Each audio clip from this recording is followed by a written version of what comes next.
Janasena PSC chairman Nadendla Manohar మీడియాతో మాట్లాడుతున్నారు. Live చూద్దాం. ఈ కార్యక్రమాలు దృష్టిలో పెట్టుకుని మనం ముందుకెళ్లాలనే ఆలోచనతోటి ఈ సమావేశంలో వాళ్ళు చేసిన కార్యక్రమాన్ని అందరిని కూడా అభినందించడం జరిగింది.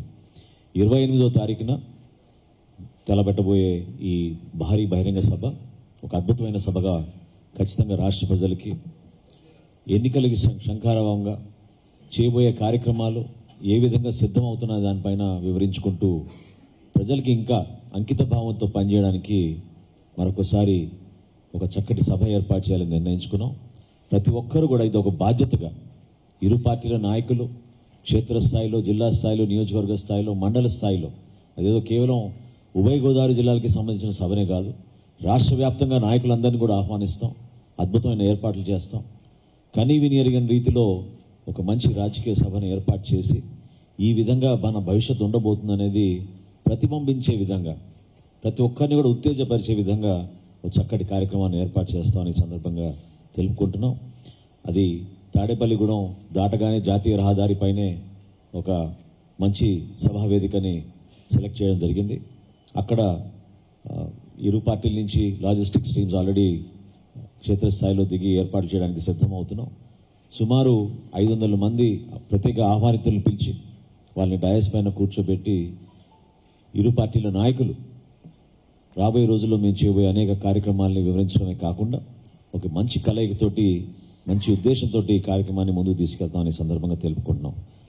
ఖచ్చితంగా ఈ రాష్ట్రంలో బై బై వైసీపీ అనే పరిస్థితి ప్రతి పౌరుడు కూడా ఈరోజు అదే విధంగా నినాదాన్ని ప్రజల్లోకి తీసుకెళ్ళడానికి ముందుకు వచ్చాడు. ఆ వాతావరణాన్ని మరింత బలోపేతం చేయడానికి ఈ రాజకీయ కక్షలు, మీడియా పైన జరుగుతున్న దాడులు, సామాన్యులపైన తీసుకొస్తున్న మానసిక ఒత్తిడి, వీటన్నిటినీ కూడా ఒక 2 నెలల్లో రాష్ట్రం నుంచి వైసీపీ విముక్త ఆంధ్రప్రదేశ్గా మార్చే విధంగా మనందరం కూడా కలిసి పనిచేద్దామని, ఈ సభ విజయవంతం కావడానికి ప్రతి ఒక్కరు కూడా కృషి చేయాలని జనసేన పార్టీ తరఫున, మా పార్టీ అధ్యక్షులు పవన్ కళ్యాణ్ గారి తరఫున, మా నాయకులకు, జన సైనికులకు, వీర మహిళలకు ప్రతి ఒక్కరికి కూడా పిలిపిస్తున్నాం. తెలుగుదేశం పార్టీ, జనసేన పార్టీ కలిసికట్టుగా ఒక అద్భుతమైన ప్రభుత్వాన్ని స్థాపించబోతున్నాం. ప్రత్యేకంగా యువతకు ఉపాధి అవకాశాలు, మహిళలకు రావాల్సిన భద్రత, రైతులకి అందించాల్సిన భరోసా, ఈ 3 అంశాలపైన ఈరోజు కూడా మేము మా సమావేశంలో చర్చించుకుని ఎట్టి పరిస్థితుల్లో కూడా మేనిఫెస్టోలో కొన్ని మంచి ప్రణాళికతో సిద్ధం చేసిన కొన్ని అంశాలని పెద్దలు రామకృష్ణుడు గారు కూడా అనేక సూచనలు చేశారు. వాటన్నిటిని కూడా పొందుపరిచి రాబోయే రోజుల్లో ఉమ్మడి మేనిఫెస్టో కూడా త్వరలోనే సిద్ధం చేస్తామని ఈ సందర్భంగా తెలుపుకుంటున్నాం. Thank you.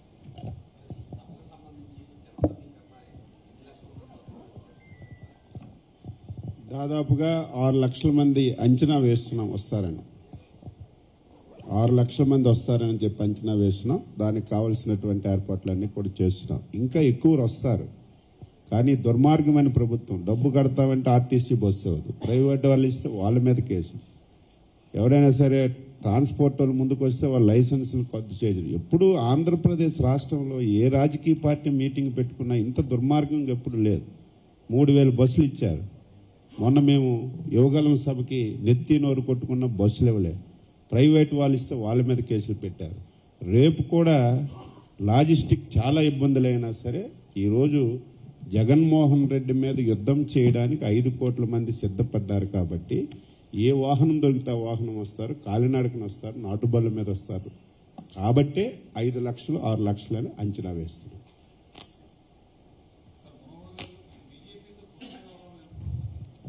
మీ అందరికీ తెలిసిన విషయం, ఇప్పటికే జనసేన, బీజేపీ, ఎన్డీఏలో ఎలియన్స్గా ఉన్నారు.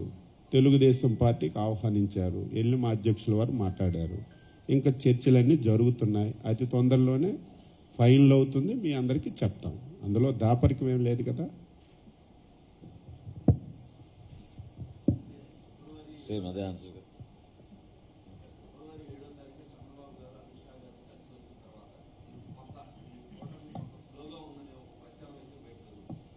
ఇప్పుడు ఎందుకు మరి మీటింగ్ ఎందుకు పెట్టుకున్నాం, రేపు సభ ఎందుకు పెట్టుకున్నాం? మొన్నటి వరకు మా యువ నాయకుడు 37 వరకు తిరిగి మా మీటింగ్లు పెట్టారు, కంటిన్యూగా మాట్లాడుతున్నారు. మీరు ఎవరికారు అన్వించుకోవచ్చు. కార్యక్రమాలన్నీ జరుగుతున్నాయి, ఒక పక్కన చర్చలు కూడా కొనసాగుతున్నాయి.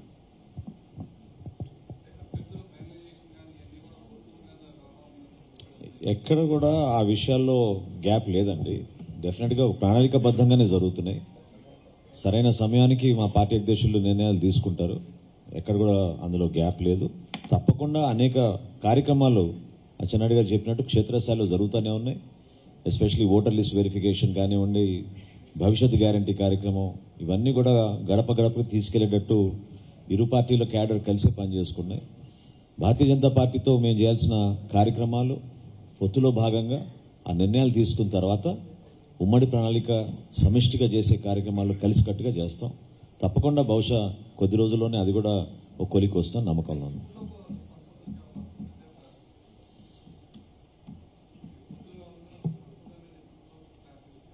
అతి త్వరలోనే ఆ నిర్ణయం తీసుకుంటారండి డెఫినెట్గా.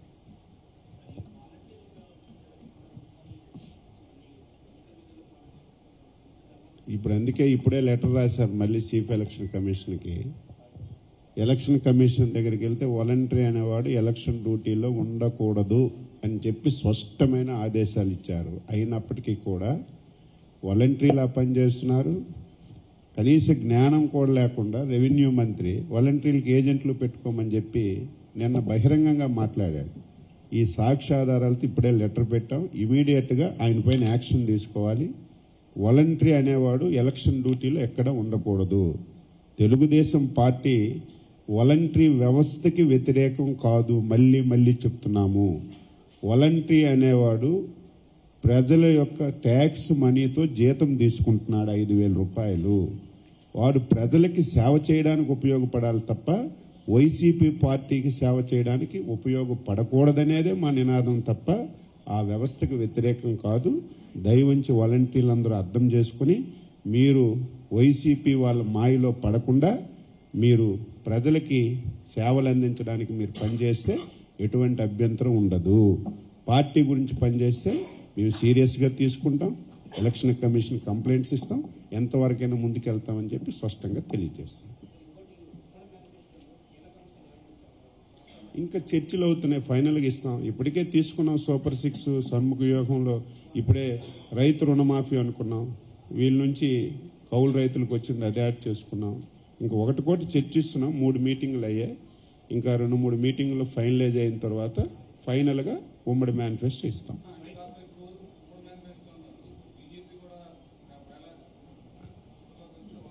నీకు అన్ని అనుమానాలు వస్తున్నాయి పూర్ణ. వచ్చిన తర్వాత వాళ్ళతో కూడా జరిగితే అప్పుడు ఏం చేయాలి మళ్ళీ మాట్లాడతాం. అప్పుడు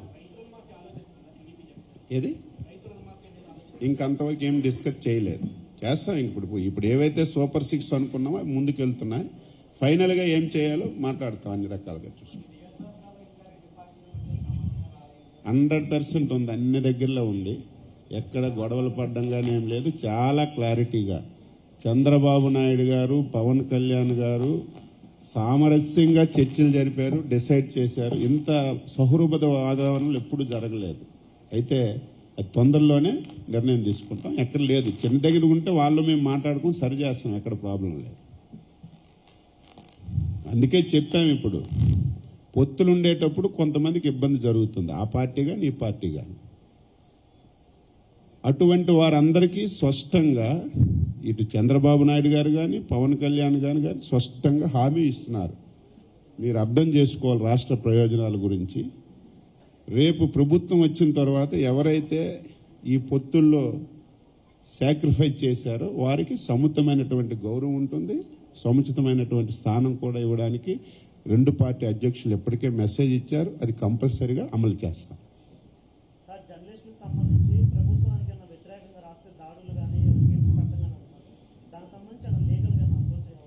ఆల్రెడీ నిన్ననే మా అధ్యక్షుల వారు డీజీపీకి లేఖ రాశారు. అది ట్యాగ్ చేసి ఎలక్షన్ కమిషన్ కూడా పంపించాం.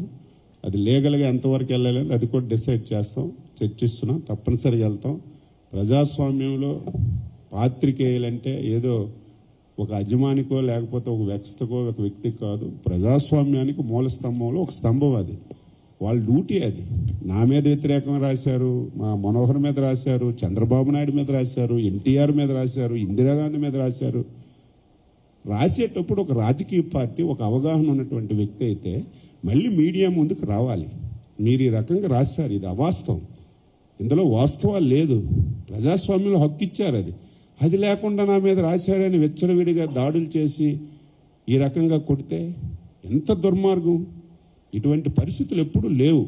అందుకే మా మనోహర్ గారు చెప్పినట్టుగా అన్నింటికి సకల రోగాలకి ఏకైక మందు ఈ జగన్మోహన్ రెడ్డిని, వైసీపీని బంగాళాఖాతంలో ఎంత తొందరగా మనం కలవగలిపితే తప్ప ఇంకా ఒకరు కాదు, ఎవరిని కదిపినా వాడు బాధితుడే. ఈ బాధితులన్నిటికీ పరిష్కారం 50 రోజుల్లో మళ్ళీ రాష్ట్రంలో రామరాజ్యం వస్తుంది, ఈ బాధలన్నీ పోతాయని చెప్పి తెలియజేస్తుంది.